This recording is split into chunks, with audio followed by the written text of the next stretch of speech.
Faster than a speeding bullet. More powerful than a locomotive. Able to leap tall buildings at a single bound.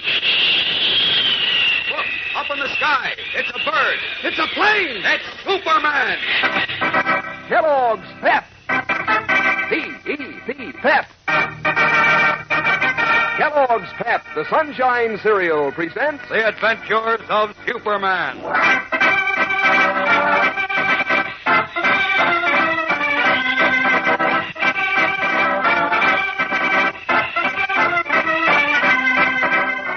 Today, the fate of Tommy Lee rests, strangely enough, in the hands of Chuck Riggs, whose desperate attempt to reach Clark Kent has thus far ended in failure.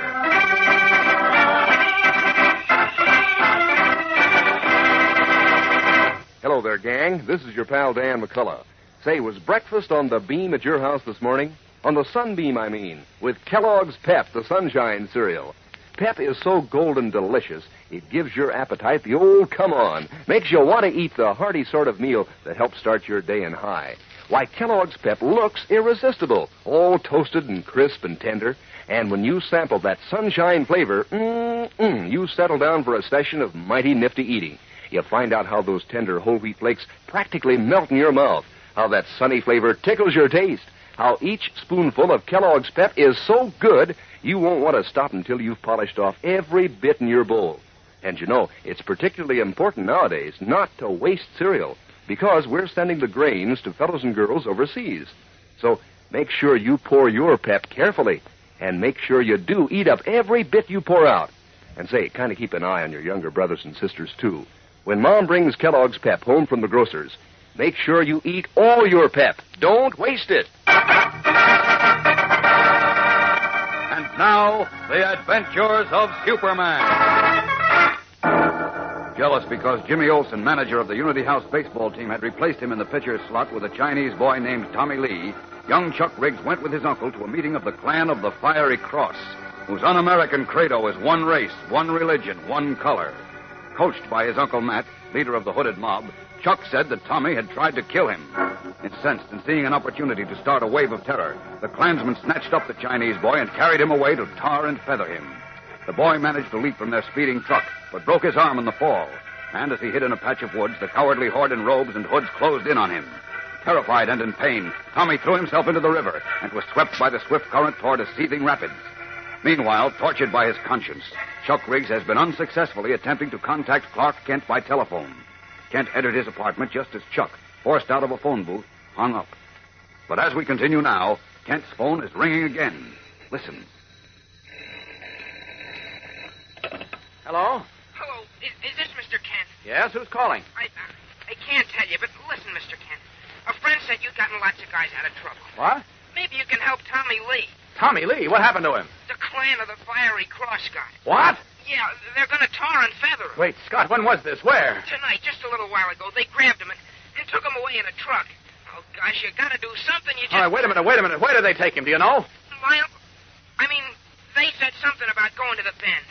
Jeepers, The Mr. Bend? Kent. The river Bend? I don't know. I just heard him say the Bend. Listen, somebody better do something. I'll do everything I can. Goodbye.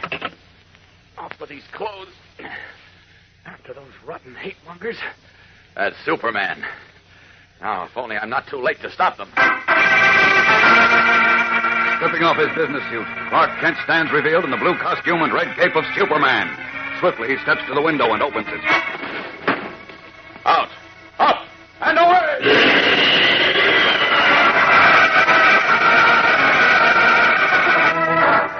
Leaping out into the night sky, Superman streaks across the great city, over the wide metropolis river into the low foothills, where a narrower, swifter running river tumbles down from the mountains, bends around a patch of woods, and rushes over a boiling rapids on its way to empty into Metropolis Harbor. Suddenly, the Man of Steel checks his rocket-like flight over the patch of woods in which young Tommy Lee had tried vainly to elude his hooded pursuers. There's the Bend, but I don't see Tommy or any Klansmen. Either I'm too late or... Wait a minute. What's that caught between those two rocks? That's Tommy, and the current is dragging him into the rapids. Down to him. Down! Tommy. Tommy. Poor kid, he's unconscious. What's more, this arm is broken. He's in bad shape. Got to get him to a hospital. Up! Up! And away! Leaping up from the seething rapids with the limp, battered body of Tommy Lee in his arms, Superman streaks back to Metropolis and deposits the boy at the General Hospital. A short time later, once more in his guise and garb of Clark Kent, he speaks to a hospital physician. How is Tommy Lee, Doctor? He's suffering from shock and exposure, and he has a broken arm, but he'll pull through. Oh, that's fine. May I see him? Not tonight, Mr. Kent. The boy needs rest and quiet. We've given him a sedative to make him sleep. I see. By the way, Tommy kept asking for his father when he regained consciousness. Yes, well... He seemed very much concerned about him. I think it would be advisable for Dr. Lee to be here in the morning when Tommy wakes up. I'm afraid that won't be possible. You see, Dr. Lee was slugged by the same cowardly gang that almost murdered his son. Good heavens! But why? Well... I know Lee. He's a fine chap, and he's done some excellent work in bacteriology. You know a man's worth means nothing to those fanatical hooded gangsters. Dirty cowards. Look here, Mr. Kent, this is an outrage. Can't something be done about it? Believe me, Doctor, something will be done about it as soon as possible. I've got to go to police headquarters now, but here's my card. It has both my home and office telephone numbers on it. If anything develops, call me at once, will you please? I certainly will. Thank you. Good night, Doctor.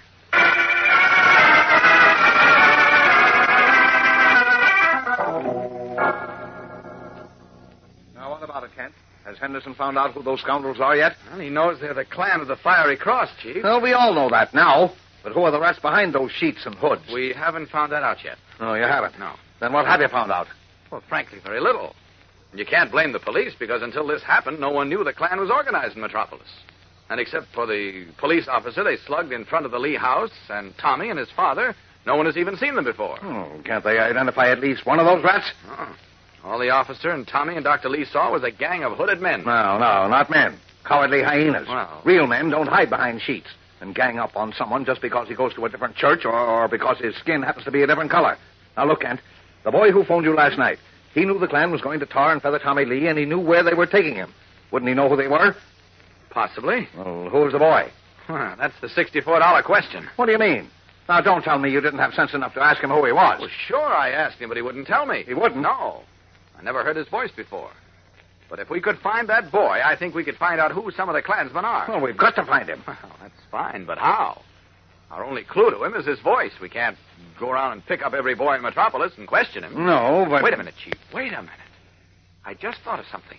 What? Let's run a front-page letter in the Daily Planet addressed to that boy, showing him that not only Tommy Lee, but he and every other boy in America who doesn't part his hair the way the clan likes is in danger. We'll ask him to come to us, or to the police. You've got something there, Kent. But I'll go you one better. What? I'll run a letter addressed to everyone in Metropolis and offer a $1,000 reward to anyone who can reveal the identity of a single cowardly member of that rotten gang of hooded murderers. Good. Swell idea. I'll smoke those skunks out from behind their sheets, or my name isn't Perry White. Extra.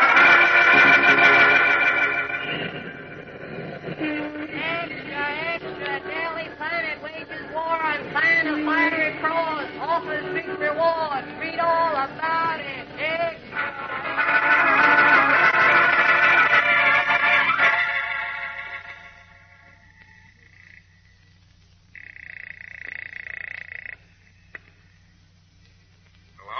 Will? Yeah. Matt Riggs. Did you see the Daily Planet? Yeah, just now. I don't like it, Matt. One of the brothers' kids or somebody else who knows who we are might be tempted by that reward. Yeah, we got to stop that rotten sheet from attacking us and get them to cut out that reward stuff, or they'll get in the way of our work. Right, but how can we? The Planet's a big newspaper. Oh, there's ways to handle it. Look, call the members of the Action Committee. Tell them to meet tonight in my garage as soon as it gets dark. You got that? Check. Okay, get going. Tonight we'll show that Daily Planet bunch they ain't big enough to stop the clan of the Fiery Cross. Replacing the telephone, Matt Riggs, Grand Scorpion of the clan of the Fiery Cross, sits staring into the half-shadows of his library, his mad, slaty eyes cold and unwinking as those of a jungle beast. What plot is he hatching up against our friends on the Daily Planet? We'll return in a moment for the dramatic climax of today's episode. So stand by. Say, gang, lend an ear to this. Here's the inside dope about this week's new Pep Dish of the Week.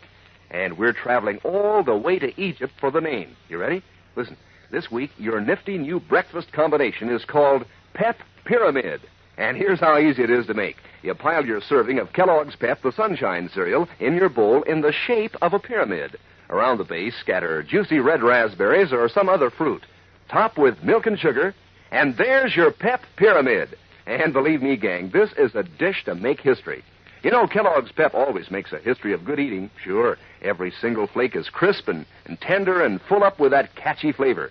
A sunny, full wheat flavor. A golden toasted flavor. A comeback for more flavor that keeps your spoon coming right back until you've finished off every bit in your bowl. And that's a good thing, you know, particularly nowadays when we're sending the cereal grains to fellows and girls overseas. You don't want to waste cereal. So keep that in mind when Mom brings Kellogg's Pep home from the grocer's. Pour your Pep carefully and eat up every bit you pour out. Remember, gang, eat all your Pep. Don't waste it. It is now late that same evening. Editor Perry White at the wheel of his car is driving Clark Kent and Jimmy Olsen out to his suburban home. Well, it looks as if so far that first-page letter in the Daily Planet was a washout. Don't give up hope yet, Jim. No, give it a chance. Gee whiz, the first edition came out at noon. Not one person's called up yet to give us the name of a Klansman. Well, we might get some calls tonight. I sure hope so. I want to get the guys who did that to Tommy Lee. Gosh, Mr. Kent, he darn near broke me up when I went to see him this afternoon. What do you mean, Jim? Well, he didn't say a word about what had happened to him or his father. He just said, sorry I won't be able to help you win the championship game next week, Jim. What the truck, Chief? Here. Stop talking about Tommy. I get so sore I can't see where I'm driving. Well, I'm sore, too. That chance we've got to win next week without Tommy in the box. Well, what's happened is much more important than the ball game, Jim. Oh, sure, I know. I found out what hate mongers are like when we tangled with Frank Hill and his mob. Only it gets me so mad. What right is the Klan or anybody else to pick on a swell kid like Tommy Lee because his color is different? What business is it of theirs what color his skin is? None of their business, confound it. They're a bunch of ignorant fanatics. Chief, that car! Get over on your... Okay. Phew, that was close. Yeah, a little too close for comfort. You're not kidding. I get so blamed mad when I... Laurel, don't drive when you're angry. Fortunately, we're practically at the house. I think you turn at the next corner, Chief. Don't you think I know my own street? Just thought I'd remind you. Look, I just got an idea for an editorial for tomorrow's paper, Mr. Kent. How about... Wait a minute. Chief, look! Well, what's the matter? Up ahead, on your lawn. What? Gee whiz. Good Godfrey. A flaming cross. Their eyes wide, Clark Kent, Perry White, and Jim Olsen stare ahead at Perry White's lawn, on which burns a wooden cross, symbol of the dreaded clan of the Fiery Cross. The cowardly men of hate and bigotry who stalk at night, anonymous in their robes and hoods, have dared to warn Editor White that he is next on their list. What will happen now? A great deal happens tomorrow, fellows and girls, so be sure to be with us. Same time, same station. And remember, for breakfast, it's Kellogg's Pep. For excitement, the adventures of Superman.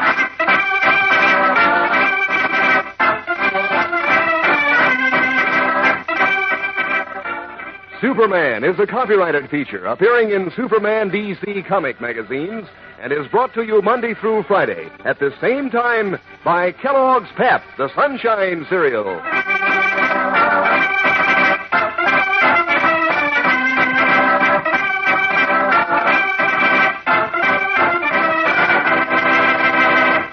Say, lots of you kids have dogs, and I'll bet one of the things they enjoy most is a tug of war. Dogs seem to get such a kick out of using their strong teeth and muscles. Now, if you want to help keep your dog strong and husky, feed him Kellogg's Grow Pup dog food. It's just wonderful for dogs and has a good meaty flavor dogs like. There are 3 different kinds. There's Grow Pup Ribbon, Grow Pup Meal, and Grow Pup Pellets.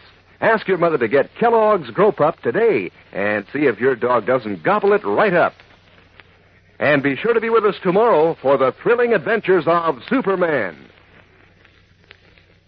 This is the Mutual Broadcasting System.